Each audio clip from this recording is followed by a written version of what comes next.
Today on Locked On Red Wings, Detroit erases a 2-0 deficit and wins in the shootout thanks to a 40-save performance from Alex Lyon.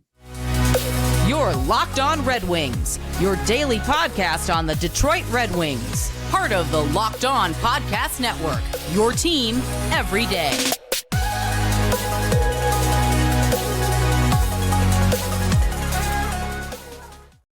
Welcome back to the Locked On Red Wings podcast. We are your hosts, Brian Fisher and Scotty Bentley. I'm a podcast producer for the Daily JAWWJ News Radio podcast. Well, Scotty's host over at Locked On Tigers, as well as a freelance journalist for the Detroit News. And today's episode is brought to you by Sleeper. Download the Sleeper app and use promo code LOCKEDONNHL to get up to $100 matched on your first deposit. Terms and conditions apply. See Sleeper's terms of use for details. And Scotty, we talked about it coming into today's episode. The Red Wings were going to have to play up to their competition and play a near perfect game if they wanted to beat the LA Kings. Well, they did not play a near perfect game, but they still got the win over the LA Kings. Before we get into it, Scotty, we've been doing this for a couple weeks now. It's been our new thing along the skid. Although I'm not going to say it. You know what? I'm not going to say it. I don't want to jinx it. Scotty, what is your one word that you would use to describe this game? There's a few, honestly, that come to my mind with this one. I think the word I'm going to use is exciting. This was a not only exciting. Yeah, I like that one. I'm pretty pleased with it because it's on multiple facets, right? It's exciting because you have the opportunity to take all 6 from this West Coast trip, which is very exciting. And the hockey game itself was thrilling, unbelievably exciting. It was a really close game. We'll break it down, obviously, but the Wings got punched in the mouth early and then were able to come back. You talk overtime was really exciting.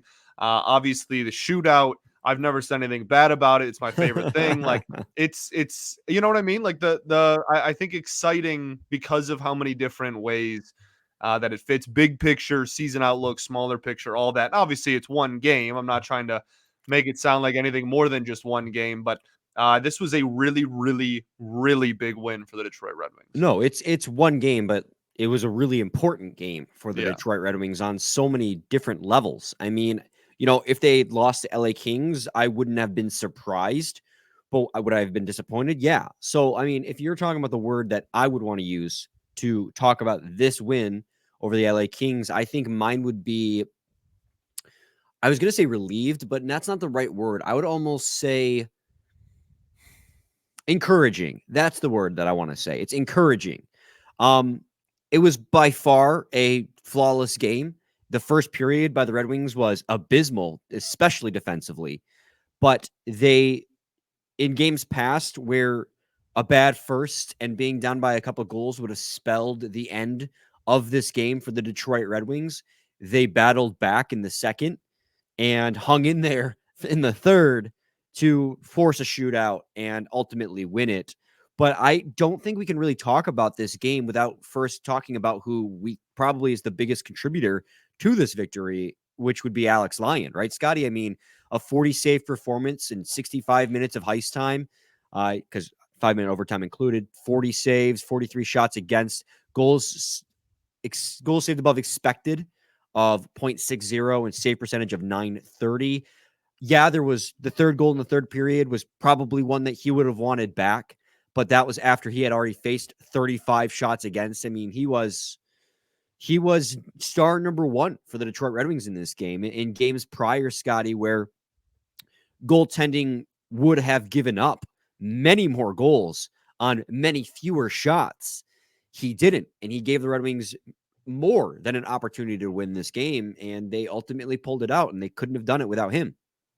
100%. And this is, again, like going back to earlier in the week, and obviously during this entire losing skid, like the phrase that I keep saying is, I want to be surprised once by goaltending, and Alex Lyon, since coming back, has been very, very solid, and this was a fantastic performance. He was stellar. Obviously, the shootout was perfect in the shootout, but made a couple of really nice saves in overtime. And then in the third period, I don't even want to call it a softie. Maybe it's a softie under the arm, right? Like kind of squeeze through a little bit, whatever. But I mean, outside of that, I mean, from 5 minutes into the first period on, he was nearly perfect. So unbelievable performance. Absolutely kept the Red Wings in this game, which is again what we've been kind of the bar that we've been setting, which is somewhat of a subjective bar, but it was objective that in this game he achieved that. Yeah, and it's almost to a point where, this is his fourth start in a row. And, I was coming into it, be like, you play him again against the Kings and then maybe rest him for the Ducks. But this is the first time the Detroit Red Wings have had consecutive wins since December 5th. Yeah. The last victory the Red Wings had before that overtime loss to the San Jose Sharks that began this tailspin downward, was a month ago. And that was the last time that they had consecutive wins. December 5th against the Buffalo Sabres was the third game in a row for the Detroit Red Wings and a third victory in a row for the Detroit Red Wings. And since then, they haven't put two in a row together. And so doing that on the road, and you barely eked out a win against the San Jose Sharks, but it's still in the win column. It had its issues, but it's winning. It's in the win column. Now you go to LA after a soft first, you're down 2-0, and you make a push in the second. You clean up a lot of those mistakes. Not all of them. There were still plenty of mistakes to be had later in the game, but they didn't cost you. And then your offense, the offense that we saw, like there were flashes in the first period. Nonetheless, those flashes definitely they became more permanent in the second period. The pressure was on by the Red Wings, and they ate away at that lead before they got to intermission. It was 2-2. So I just overall thoughts on this game is like I said, encouraging, just because of the fact that after just an abysmal start, they didn't let it crumble, and they just kept at it. 100%, man. Yeah, this was the perfect retaliation isn't the right word. Response. There we go. This was the perfect response to getting punched in the mouth early, right? Like you gave up the goal very early on in the game. Then you had the rebound goal a few minutes later. And next thing you know, you're 4.5, 5 minutes into the hockey game and you're down 2-0. And they responded in a big way. The defense was really porous early on. It was pretty weak. It was not good at all. And the Kings were getting shot opportunities in very high danger spots, pretty much anywhere they wanted in the slot and up until, right in front of the net there. It was a really, really weak performance to start off. And then something flipped, man. And it wasn't even like intermission. It was toward the end of the first period, those last couple of minutes in the first. Something flipped, and the rest of the game, they were really, really solid, and that's a huge testament to this team. I think that's a fantastic sign. It's reassuring and refreshing because it's been a while since we've seen that type of performance. But I mean, straight up, man, if you take out the first 5 minutes, and that's a slippery slope. Yeah, you got to count all 60, obviously, because that's what matters at the end of the day, and that's what's in the score sheet. But if you take out the first 4 or 5 minutes of this hockey game, I mean, you're talking about a dang near dominant performance over a really good team. Bro, Alex Lyon did not get a single star in the game. Yeah, it's wild. That's Lucas Raymond got the number 1 star, which I would assume because of the fact that he had the shootout winner. Yeah. Fabbri had the 2nd star, 2 points, 2 goals for him, and Daniel Sprong with 2 assists. Wait, the Raymond? 3rd star. Raymond was the number 1 star. I'm assuming. Yeah, I mean, he had the winner. first goal. Yeah. Yeah, in the shootout. Yeah, which was the winner because the. Yeah, I guess. Yeah, they didn't score. So Kane sealed it, didn't give him another opportunity. Right. But, yeah. Bizarre 40 save appearance by Alex Lyon, 930 save percentage. Didn't give him a single star. That's wild to me. But nonetheless, Scotty, in segment 2, let's go down a little bit more in depth, period by period, because it was just the script got flipped. I want to talk about the defense in the first period because it was abysmal and it's more of what we have seen as an issue for the Red Wings. But then, of course, we'll finish off talking about the second period and the third period, which were much improved. So stay tuned to that. Segments 2 and 3 on Locked On Red Wings. Got to talk to you guys today about FanDuel. The NFL regular season is wrapping up, but there's still time to get in on the action. America's #1 sportsbook, that is FanDuel. Right now, new customers get up to $150 in bonus bets guaranteed when you place a $5 bet. That's $150 in bonus bets, win or lose. Scotty, I was feeling myself a little bit. A lot of my other bets today, they hadn't been going my way. So first period, you know what you do when you lose, right? You know, they always say, like, you're always one away. So I put some money on the Red Wings road dogs against the LA Kings, and I got the dub. I also bet on Sweden after Czechia got out to that early 1-0 lead. The odds shifted towards Sweden's favor. Got some pretty good odds on the Swedes. Got that dub as well. Good for you, man. All on FanDuel. So visit FanDuel.com/lockedon and make your first bet a chip shot. FanDuel, official partner of the NFL. Segment 2, Locked On Red Wings podcast. Scotty, the first period, I want to go a little bit more in depth here because that first period was just, the Red Wings came out flat and quickly. It was a minute 50 into the game. The Kings were up 1-0, something that we have seen so much in this season and in this stretch in particular, where the Red Wings just give up a quick early goal. They look like they're just not ready for the start of the game to happen. And this one was no exception. The Kings break across the blue line. Justin Hall, Olli Maatta are backing up. Pierre-Luc Dubois, I believe it was, comes across the zone, cuts across. Justin Hall makes the decision to chase, leaving his position, crosses in front of Olli Maatta to his side. Now Olli Maatta's got to cross over and take Adrian Kemp down low in front, who cuts across himself. The puck comes down low to Alex Laferriere. Got to make sure, not that guy. Right, different. Yeah. Yeah. And Olli Maatta is in no man's land now. He's covering a guy down low, but now a guy's coming down from below the hash marks with no one pressing him.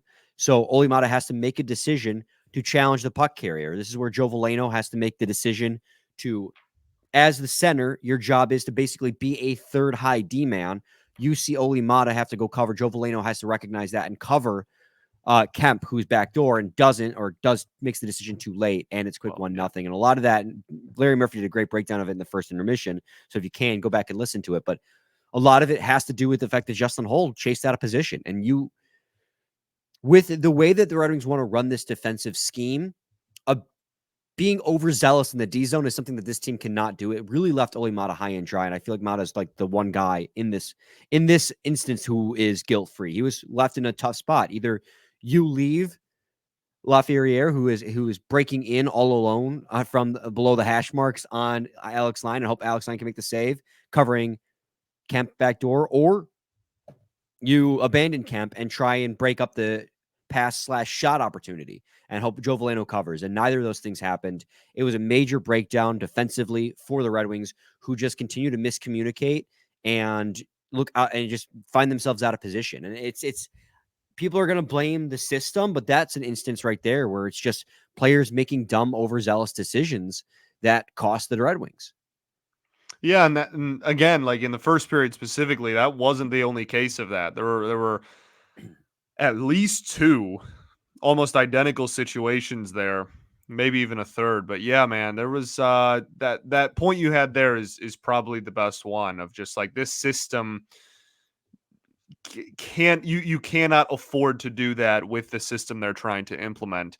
And they adjusted really well, and I don't think did in periods 2 and 3. And there's a lot of, this is a textbook definition of like quality versus quantity as far as like the Kings shots go, right?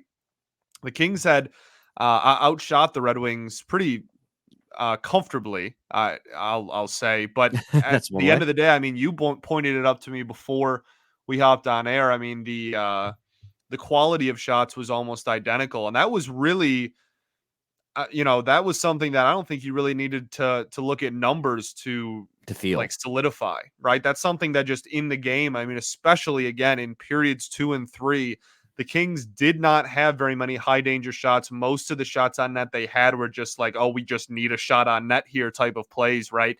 Just like uncompetitive backhands or just, slap shots. from far away. There wasn't too many high danger instances like that once you got past the very rough start of the hockey game there. So, and then obviously the exact opposite for the Wings. The offense got a lot better after the first period. So yeah, man. I mean, again, in-game adjustments is something that I think is, I mean, Captain Obvious statement here, but is so important. And for as much during this streak as people have, I don't know about begun to, but there are some people that have questioned the coaching and you know the conversation around Newsy big picture starting to happen more, right? Like he's been here for over a year now. Like as those conversations, you know, intensify and get a little bit more serious, I think credit where credit is due is also very important as well. And anytime you can make in-game adjustments like that, and again, like be on the road, like West Coast roadie on the road against, I know they're sliding lately, but still a team that's much better than you on the year, down 2-0 5 minutes into the game and walk out of there with 2 points, man. And dang near shut the door on them, shut them out for the last, obviously, you know, whatever. I almost shut out after 5 minutes in is probably a little bit too much of a cherry pick stat, but you get my point.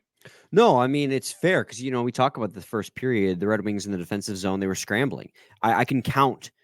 Well, I can't count, actually. It was happened too many times. Right. It happened too many times where the Red Wings they weren't ready for the pressure that the LA Kings were bringing, and they were puck watching. They were watching the puck carrier and were not looking at passing lanes, and it felt like they were passing through the offensive zone to guys wide open back door or across the zone with ease because everybody was looking at the guy with the puck. They made that adjustment in the second period, and they came out a lot stronger. You know, so they talked about it in the first intermission, right? Like the Kings had 17 shots, the most shots that the Red Wings had allowed in the first period all season long. To the Red Wings, 8. But the expected goals in that first period was actually almost dead even. In fact, now that the game's over and the final tally's done, the Red Wings in the first period with only 8 shots on net had an expected goals of 1.85 to the Kings 1.44. So while the passing and the pressure was coming all the Kings' way, and I pointed this out, the Red Wings defense was abysmal, but I pointed it out online, not yet here, I'm about to say it. In the offensive zone, the Red Wings weren't getting a lot of opportunities, but the opportunities they were getting were good opportunities. There were flashes of that offense. So they came back out in the second period. They locked down the defense a little bit more. I'm not going to say like they were airtight. Like there were definitely still errors, and Alex Lyon went God mode in the second period. But they turned on their own forecheck, turned on their own pressure, and that's when you got the goals. I mean, that Robbie Fabbri goal was absolutely incredible. Which one? The first one, because not because of the way it finished, like it was like a sloppy play at the end, but Robbie Fabbri, taking advantage of a failed scoring chance by the Kings, carries the puck up the ice, passes the puck to Daniel Sprong, who between the two of them easily transitioned through the neutral zone into the offensive zone, clean break-in, something we haven't seen a whole lot of, players carrying the puck across the blue line. This is a team that's struggled in the transition and struggled puck handling. They've done a lot of dump and chasing. In this instance, that wasn't the case. Daniel Sprong, as Robbie Fabbri crashes in that, he finds Daniel Sprong finds Olli Maatta back door. And of course, you know, Olli Maatta joining the rush, you know, he's like me joining the rush with my team. I'm up there to be a decoy. I'm not expecting the puck. I'm just trying to draw a defender. Well, Olli Maatta got the puck and he was not ready for it. Bobbled it, managed to knock it towards the front. Robbie Fabbri just knocks it home. Wasn't a pretty finish, but it was a pretty setup. And they needed that goal because just before that, you know, the Kings had that power play. You go down 3-0, all that pressure and momentum they had been building would die. But they kill the penalty. They get the goal. It's 2-1. And that goal, I believe, by Robbie Fabbri, no, it's the goal by Jeff Petry just moments later, carrying the momentum, was expired right at the end of the Red Wings power play, where the first half of that power play, they didn't have a lot of momentum. They didn't have a lot of pressure. But the second half, they did apply some pressure. And right as that power play expired, I like to call these pseudo power play goals because you're 5-on-5 now, but you have the momentum still, and you're still controlling the puck in the offensive zone. So Jeff we got to come up with a way cooler nickname than pseudo power play, man. Well, because it's not an actual power play. No, I know. I'm just saying, like, we could come up with actually a dope nickname for it. Okay, well, we'll brainstorm. You work on that. Jeff Petry's slap shot, dying breed type of shot. Didn't really have a great game in my opinion, but that was a hell of a shot. Yeah, we'll take it. A great screen from David Perron. Riddick didn't have a chance on 2-2, and the Red Wings now have erased that deficit because they played a had that adjustments you were talking about and played a much more sound, complete second period. And now it's a clean hockey game going into the third. Yeah, and you mentioned there, I think one of the things you mentioned there was one of the like keys to the game for this team was just puck possession in general. And like the broadcast talked a little bit about it, I want to say in the second period, I want to say. And they were talking about like puck management, right? Mm-hmm. And I just think that when you go back and you look at the games in this skid and you look at like San Jose, even though they got a win out of it, whatever, you see a lot of, we've been complaining about passing a lot lately and turnovers and giveaways a lot lately. And I just feel like this was a significant improvement in that area. Like this game was a much more, and I don't know like the takeaway numbers or anything. And honestly, I don't even really believe in takeaway or turnover numbers as far as like counting stats go. It's a gray area there. It's such a gray subjective metric in hockey. But I felt like as far as team puck control went, there was whoever, I forget who it was, somebody punted the puck and just it was like one of the worst turnovers I've ever seen. Outside of that, I thought that as a team they played just a lot of high IQ, smart, opportunities. The only time they were dumping was on changes or when somebody had like clearly had the outside edge there. And I felt like this was a really sound is really the word I want to use. This was really exciting is my word, but the descriptor I'm going to use here, I think sound is summarizes it pretty well. Yeah, and I mean, after a nice comeback second period, nice response, they gave themselves an opportunity to take the game in the third period. And we'll talk about that in segment 3 of Locked On Red Wings. Doing a segment here, it seems. So stay tuned. It's almost the halfway point of the NHL season. Man, it's come so fast, man. It is crazy. It's gotten here in a hurry. And regardless of where the Red Wings are in the standings, which by the way, they're still right there. They can still wild card, third in the division, still very attainable. I want to remind you that you could win big by playing daily fantasy hockey on Sleeper, the official daily fantasy app of the Locked On NHL Network. Sleeper is the number one choice for daily fantasy sports and especially daily fantasy hockey, because with Sleeper, you can win 100 times your cash in daily fantasy hockey contests. All you have to do is pick whether studs like Dylan Larkin, your all-star Alex DeBrincat, or guys like Patrick Kane will record more or less than their sleeper projections for things like goals, assists, saves, plus, minus, and more in a given game. To win 100 times bet on Sleeper, you need to correctly predict the outcome of 8 player stats. You heard me, Red Wings fans. You can win 100 times your money playing daily fantasy hockey with Sleeper. So start paying attention and nail your picks so you can start winning big. Use promo code LOCKDOWNNHL to get up to $100 match on your first deposit. Terms and conditions apply. That's code LOCKEDONNHL. See Sleeper's terms of use for details and locational availability. Segment 3, Locked On Red Wings podcast. Period 3, Red Wings Kings game. They tied 2-2. They had an opportunity to win it. I thought they came out in the third period looking like they wanted to finish the hockey game, and they got rewarded early. Early power play. Again, another pseudo power play goal. Technically went 0 for 2, but as time expired, the Red Wings converted, and that was Robbie Fabbri. A beautiful behind-the-back feed by Patrick Kane behind the net to Daniel Sprong. And Robbie Fabbri, I swear it feels like every goal he's gotten this season has just been go to the net, crash the net. And he buried the rebound on Daniel Sprong's shot, and 3-2 Red Wings. And you're thinking, okay, now they had a shot, but now the opportunity is there to actually steal a game in LA. Like, actually steal this thing. But yeah, man, that whole play was a beauty. That really was a beauty from everybody. Kane, obviously, I'm sure we'll talk about Kane a little bit more here. Was fantastic offensively again, and that was a fantastic pass. Sprong, man, I really want to give Sprong his flowers, man. I feel like that is somebody that we talked about going into the season, and we were pretty excited about. And I know I was pretty excited about. And it's certainly not like consistent production that you can rely on a night-to-night basis, but just as far as depth production and depth scoring goes, I feel like he is exactly what this team wanted out of a bottom six forward. And he has filled that role beautifully, especially, in the offseason, losing a couple of people, obviously, in the DeBrincat trade as well. But just I felt like Sprong. I just feel like in general, Sprong has had a really solid, like, this is what we were expecting type of season.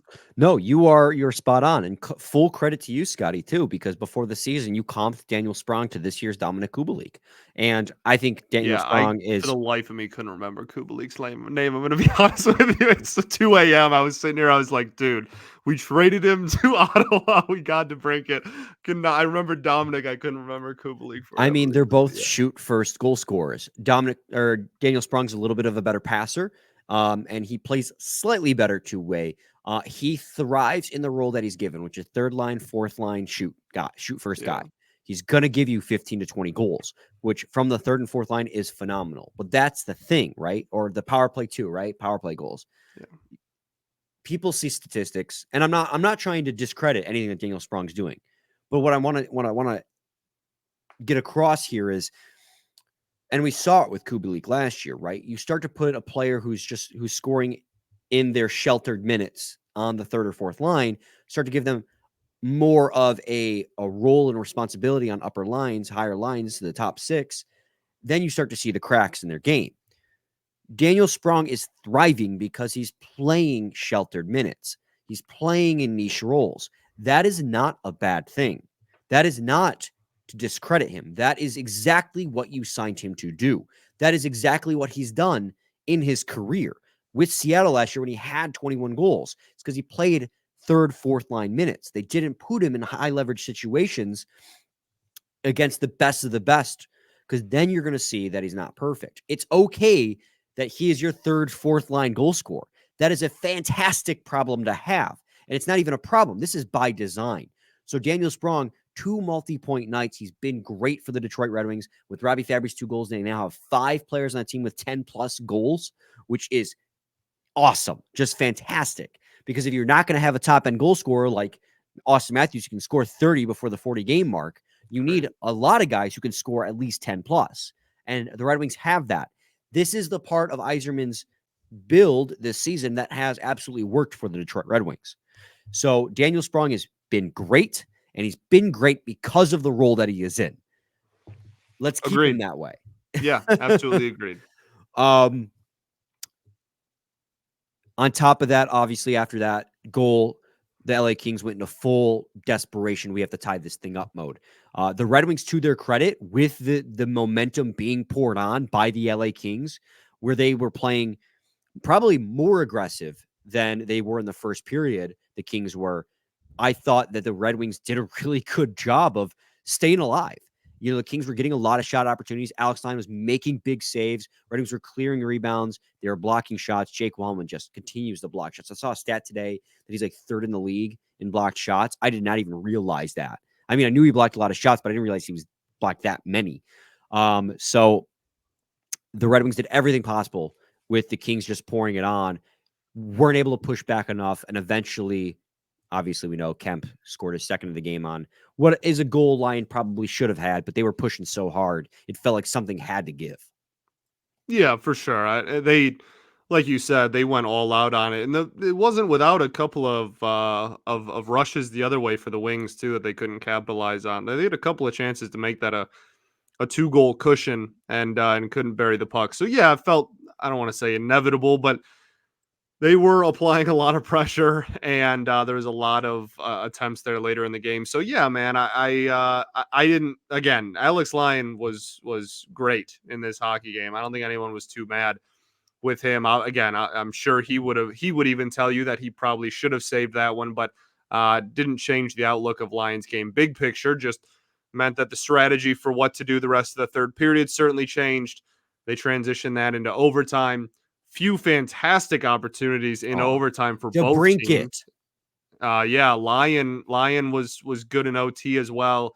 The big one, obviously, being DeBrincat, makes a fantastic defensive play, gives himself a breakaway, gives himself his own outlet pass, turns around, does a complete 90-degree turn there, heads up ice, and gets a little bit too much pad on that one.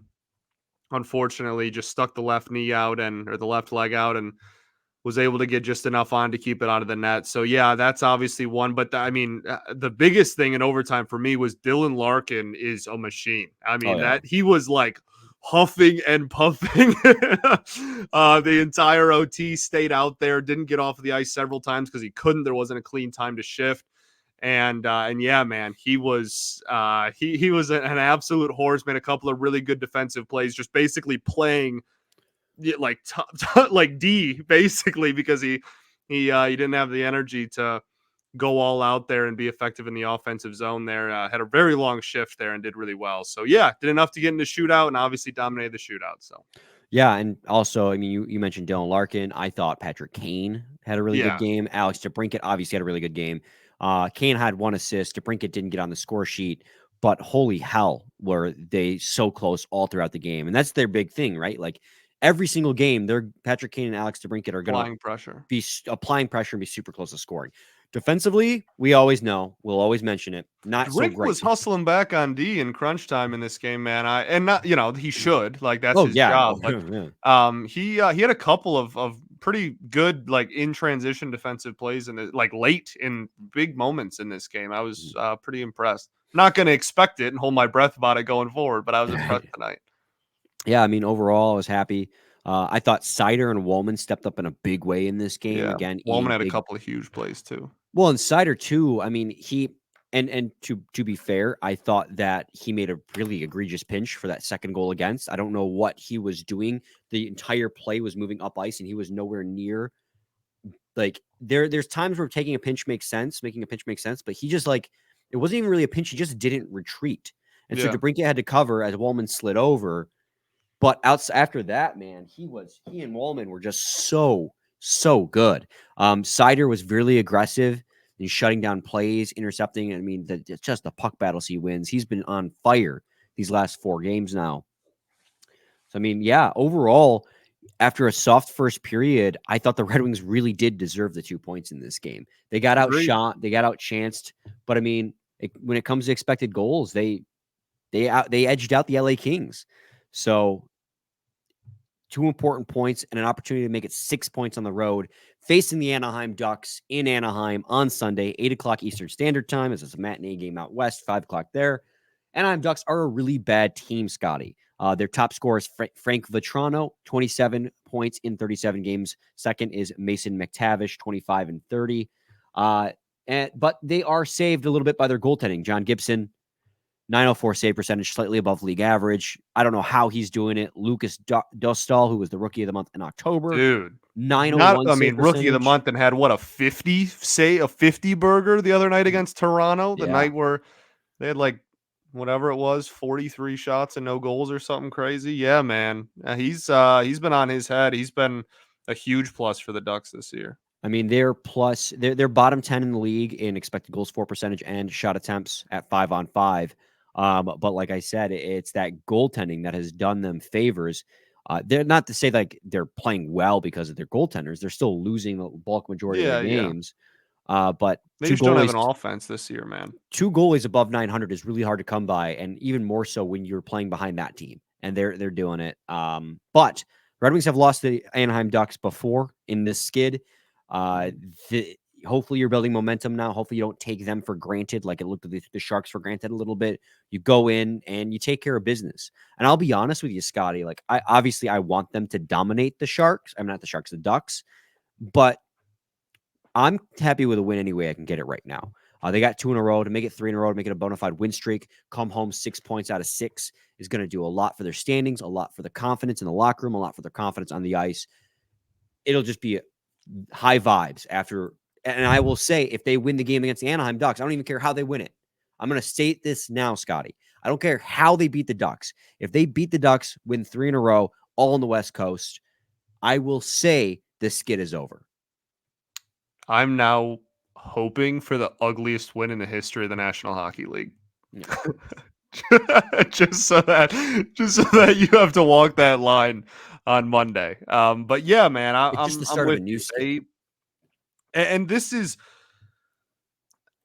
I guess like some people would call it like a trap game. I don't know if that's really like fair. Like the Ducks aren't, again, just like super great this year, but kind of you had a high emotion, really long game tonight against a much better hockey team. And then you go and you're ending the road trip and you're looking to go home, et cetera, et cetera. But I think this is a really good opportunity because you have a couple of days off in between these games, right? You get you're not leaving, but you get 2 days of rest before you face Anaheim. I think that's a fantastic way to kind of combat that quote unquote trap game. They'll have no reason for this one. So yeah, I don't know. I don't want to get like too confident or whatever. There's really no reason for me on paper that they should lose this hockey game. Yeah, there's absolutely no excuse why they should lose this hockey game. You also just played them, like you said, right? You just played them and you lost. Like maybe, don't. Good analysis. Don't lose. That's all the analysis you need, right? Like this is just like the Sharks. This is one of the worst teams in the league by design. And I mean, you gotta take advantage. You gotta get just even as is Carlson back. He got hurt. They were pretty concerned that he was gonna miss significant time. I don't even know his status of this one. Like you're even talking about like even the guys who you kind of Lyon. No, it looks like he's still been hurt. Like I think Troy Terry's hurt. I mean, they have Zegras just came back, but even when he's been healthy, he hasn't been producing at kind of the extent that they were planning on going into the year, at least for this season. Like, I mean, they just, this is just a game that you absolutely should win. So, yep. And then the final thing in this episode, we got to wrap it up. But World Junior Championships finals between USA, which has goaltender Red Wings prospect Trey Augustine, 31st overall in the 2022 draft. Is facing Sweden, who has 17th overall pick by the Red Wings, Axel Sandin Pellikka, and also prospect Anton Johansson. So clash of Red Wings prospects. I'm going to be watching that at 1:30. So you all should be too. It'll be fun. Red Wings future. It's going to be exciting. Anyways, that'll do it. Scotty, any final thoughts? We ball, baby.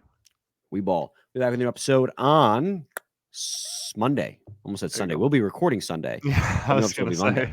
Same time, same place. It's your team every day. Every day.